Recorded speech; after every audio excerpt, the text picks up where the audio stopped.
Assalamualaikum warahmatullahi wabarakatuh. Di sini saya Isra Mahathir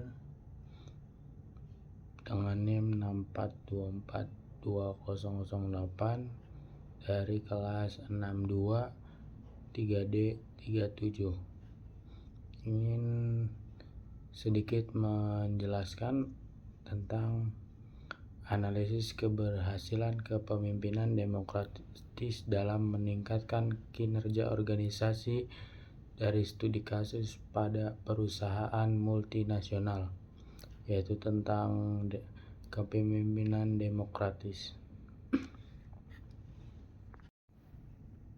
Ya, pendahuluan. Kepemimpinan merupakan pilar utama dalam keberhasilan suatu organisasi, baik dalam skala kecil maupun dalam tatanan negara. Salah satu gaya kepemimpinan yang paling relevan dan banyak diterapkan di era modern adalah kepemimpinan demokrasi, atau yang sering disebut kepemimpinan partisipatif. Secara garis besar, kepemimpinan demokrasi adalah gaya kepemimpinan di mana pemimpin melibatkan anggota kelompok dalam proses pengambilan keputusan, meskipun otoritas akhir biasanya berada di tangan pemimpin. Setiap anggota diberikan ruang untuk menyampaikan ide dan saran dan kritik secara terbuka. Latar belakang. Di tengah era globalisasi yang dinamis dan penuh ketidakpastian, perusahaan multinasional atau MNC menghadapi tantangan kompleksitas yang sangat tinggi, mulai dari perbedaan regulasi hingga benturan budaya lintas negara. Gaya kepemimpinan tradisional yang bersifat otoriter atau top-down kini dianggap tidak lagi efektif dalam menghadapi perubahan pasar yang cepat. Hal ini dikarenakan pendekatan satu arah seringkali menghambat aliran informasi penting dan gagal memanfaatkan potensi kreatif, serta keragaman perspektif yang dimiliki oleh tenaga kerja global yang tersebar di berbagai wilayah. Sebagai respon terhadap tantangan tersebut, gaya kepemimpinan demokratis muncul sebagai paradigma baru yang mengedepankan perbedaan dan partisipasi aktif seluruh anggota organisasi. Dalam konteks perusahaan multinasional, pemimpin demokratis berperan sebagai fasilitator yang membuka ruang bagi komunikasi dua arah, sehingga ide-ide inovatif dari unit operasional lokal dan terserap secara optimal oleh kantor pusat. Pendekatan ini tidak hanya meningkatkan transparansi operasional, tetapi juga menumbuhkan rasa memiliki atau sense of belonging di kalangan karyawan yang sangat krusial untuk menjaga loyalitas talenta terbaik di skala internasional. Rumusan masalah. Yang pertama ada definisi dan karakteristik utama dari kepemimpinan demokratis. Yang kedua, bagaimana peran kepemimpinan demokratis dalam mencapai tujuan perusahaan multinasional. Apa saja dampak positif dan resiko yang dihadapi dalam penerapan gaya kepemimpinan ini di lingkungan kerja global. Pengertian kepemimpinan demokratis. Karakteristik utama yang membedakan pemimpin demokratis adalah orientasi pada kolaborasi dan inklusivitas. Dalam praktiknya, pemimpin demokratis tidak memosisikan dirinya sebagai satu-satunya sumber kebenaran atau pemberi instruksi. Sebaliknya, mereka berperan sebagai moderator yang memastikan setiap anggota tim, terlepas dari latar belakang budayanya di perusahaan multinasional, memiliki kesempatan yang sama untuk menyampaikan pendapat. Karakteristik ini menciptakan iklim kerja yang egaliter, di mana ide dievaluasi berdasarkan kualitasnya, bukan hanya berdasarkan posisi jabatan orang yang menyampaikannya. Lanjut ke karakteristik utama. Komunikasi dua arah. Terjalinnya dialog yang terbuka antara atasan dan bawahan. Delegasi wewenang.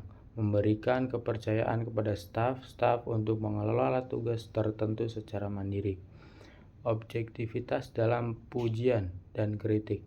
Penilaian diberikan berdasarkan fakta dan bertujuan untuk pengembangan diri karyawan. Empati tinggi. Memahami kebutuhan dan aspirasi anggota tim. Tujuan perusahaan dan perannya dalam manajemen. Tujuan perusahaan dalam skala multinasional merupakan kompas strategis yang tidak hanya berfokus pada perolehan laba jangka pendek, tetapi juga pada keberlanjutan bisnis di pasar global yang kompetitif. Tujuan ini mencakup aspek-aspek kompleks seperti ekspansi pangsa pasar, inovasi produk yang berkelanjutan, hingga tanggung jawab sosial dan lingkungan.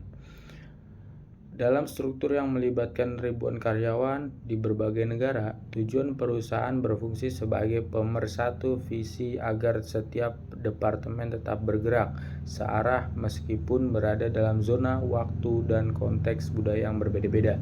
Tapi penetapan tujuan yang jelas, sebuah organisasi besar beresiko mengalami tumpang tindih fungsi atau inefisiensi sumber daya yang dapat mengancam stabilitas finansial. Dampak positif kepemimpinan karismatik terhadap tujuan perusahaan multinasional.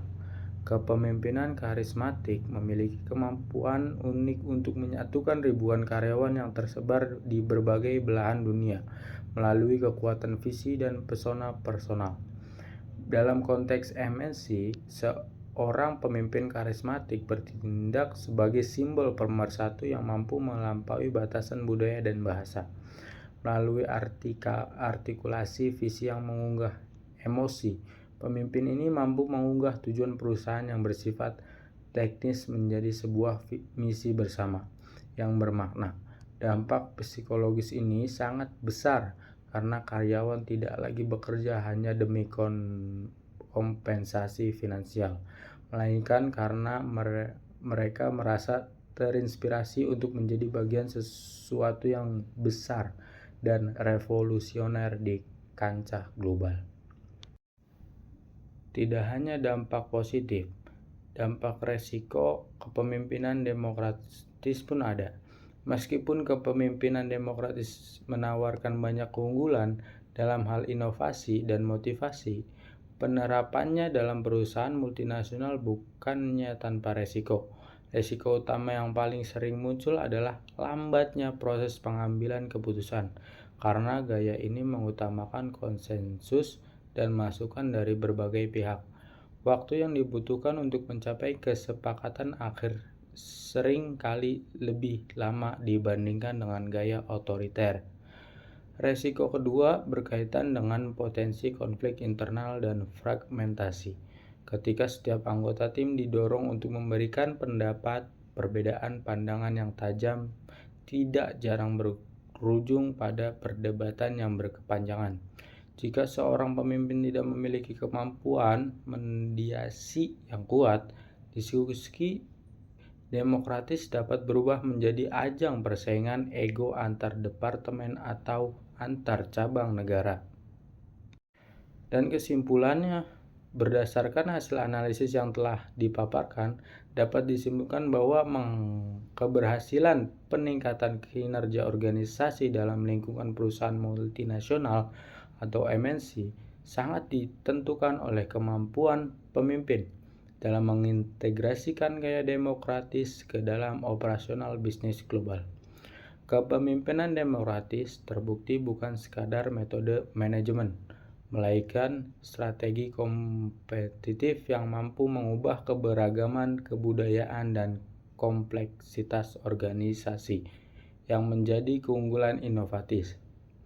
Melalui pelibatan aktif karyawan dalam pengambilan keputusan, perusahaan dapat menangkap peluang pasar lokal dengan lebih akurat, karena suara dari lini terdepan atau operasional di berbagai negara diakomodasi dengan baik oleh manajemen pusat. Ya, mungkin segitu saja yang bisa saya sampaikan. Kurang dan kurangnya mohon maaf. Sekian dari saya, Izro Hasbi Mahathir. Wassalamualaikum warahmatullahi wabarakatuh.